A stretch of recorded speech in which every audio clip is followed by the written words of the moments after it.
Good morning student. Welcome in online classes of business study class 12th. Today we will discuss a new chapter organizing. Organizing simply planning के बाद जो next function है वो organising है management का. Planning में हम target decide करते हैं और ऑर्गेनाइजिंग में उस टारगेट को कंप्लीट करने के लिए डिफरेंट टाइप्स के वर्क डिसाइड करते हैं और रिसोर्सेज का अरेंज करते हैं. तो ऑर्गेनाइजिंग बेसिकली दो ही चीज़ों पे बेस होता है, to deciding different type of work and arranging resources for completing the planned target. Now steps involved in the process of organizing. Organizing के process में mostly 4 points हैं. First point, identification and division of work. इसमें जब planning में target decide होता है तो फिर नेक्स्ट ऑर्गेनाइजिंग में फिर हम डिफरेंट टाइप के वर्क डिसाइड करते हैं और उन्हें छोटे पार्ट्स में डिवाइड करते हैं, डिवीज़न करते हैं उन वर्क का. And then departmentalization second step. जो हमने वर्क का डिवाइड किया है उनमें से जो वर्क हमें सिमिलर ग्रुप के सिमिलर नज़र आते हैं, जिनमें सिमिलरिटीज़ होती है, तो उन सारे वर्क को एक ग्रुप बनाकर हम उसमें डिपार्टमेंट में उसे कन्वर्ट करते हैं. As third, assignment of duties. फिर हम इसमें डिसाइड करते हैं कि उन डिफरेंट डिपार्टमेंट्स में क्या क्या ड्यूटीज़ होंगी, सुपीरियर सबऑर्डिनेट जो होंगे, कौन सुपीरियर्स होगा, क्या रोल होगा हर एक का, तो वो ड्यूटीज़ डिसाइड की जाती हैं. Establishing reporting relationship. फोर्थ में हम ये डिसाइड करते हैं कि जो हमने डिपार्टमेंट्स बनाए हैं जिसमें सब लोगों को ड्यूटीज़ प्रोवाइड की गई हैं, सबके वर्क बताए गए हैं प्रॉपर रैंक के अकॉर्डिंग, तो इसमें सबसे इम्पोर्टेंट ये होता है कि फोर्थ स्टेप में हम ये बताते हैं कि कौन सीनियर है, कौन सबऑर्डिनेट है, सीनियर्स किसको ऑर्डर्स देंगे, सबऑर्डिनेट किसका ऑर्डर फुलफ़िल करेंगे, किसके लिए उन्हें अपने आंसर्स देना पड़ेगा, लायबल होंगे. तो ये सारे रिलेशनशिप सुपीरियर एंड सबऑर्डिनेट्स के वो फोर्थ स्टेप होता है उसका. Now next is importance of organizing. Organizing का बेसिकली इम्पोर्टेंस तो एक हो गया स्पेशलाइजेशन, क्योंकि ऑर्गेनाइजिंग में हम डिफरेंट टाइप्स के वर्क डिवाइड करते हैं और हर पर्सन उस वर्क को करता है तो बाद में तो वो अपने वर्क में परफेक्ट हो जाता है.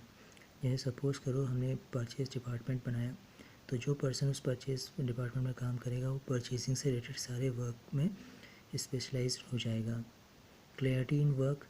ऑर्गेनाइजिंग में सारे वर्क प्रॉपर तरीके से डिवाइड होते हैं, इसलिए वर्क में क्लैरिटी रहती है, कोई कन्फ्यूज़न नहीं होता. ऑप्टिमम यूटिलाइजेशन ऑफ रिसोर्सेज रहते हैं, रिसोर्सेज का सही तरीके से यूज़ होता है. और नेचर सी बात है, growth of an enterprises, business expand होता है और बिजनेस का ग्रोथ होता है with the help of organising.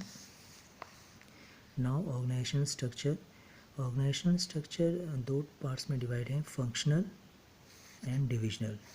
Functional structure का मीनिंग होता है कि ऑर्गेनाइजेशन स्ट्रक्चर बेसिकली ये है कि आपने जो डिपार्टमेंट क्रिएट किए हैं वो किस फॉर्म में किए हैं.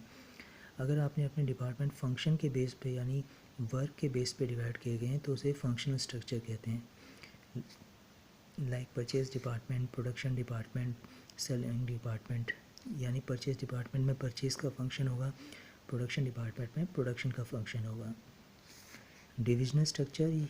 डिविजनल स्ट्रक्चर में जो डिपार्टमेंट्स होते हैं वो प्रोडक्ट के बेस पे होते हैं. बेसिकली जैसे अगर एक कंपनी मल्टी प्रोडक्ट बनाती है, तो अगर कोई कंपनी कार मैन्युफैक्चरिंग कर रही है तो कार का प्रोडक्ट्स, कोई कंपनी कार के साथ साथ मेडिसिन भी बनाती है तो मेडिसिन डिपार्टमेंट. तो इस तरीके का डिपार्टमेंट को डिविजनल स्ट्रक्चर कहते हैं. तो बेसिकली दोनों में कॉमन ये है, दोनों में डिफरेंस ये होता है कि फंक्शनल में फंक्शन के अकॉर्डिंग डिपार्टमेंट बनते हैं, डिविजनल में प्रोडक्ट के अकॉर्डिंग. फंक्शनल स्ट्रक्चर का सबसे मेन ये रहता है कि उसमें कोऑर्डिनेशन रहता है, हर डिपार्टमेंट दूसरे डिपार्टमेंट पे डिपेंड होता है. जैसे purchase department, production department, selling department, हर डिपार्टमेंट एक दूसरे पे डिपेंड है. इसीलिए अगर कोई प्रॉब्लम होती है तो उस एरर को फाइंड करने में थोड़ा सा प्रॉब्लम आता है. डिविजनल स्ट्रक्चर में कोऑर्डिनेशन नहीं रहता, हर डिपार्टमेंट इंडिविजुअल काम करता है. जैसे मेडिसिन डिपार्टमेंट है तो मेडिसिन से रिलेटेड काम करेगा, वो दूसरे डिपार्टमेंट पर डिपेंड नहीं होगा. और लास्ट, फंक्शनल स्ट्रक्चर हर जगह होता है, चाहे स्मॉल बिजनेस हो चाहे large business.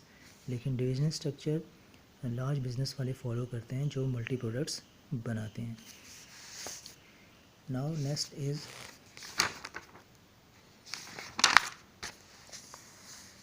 formal and informal organizations.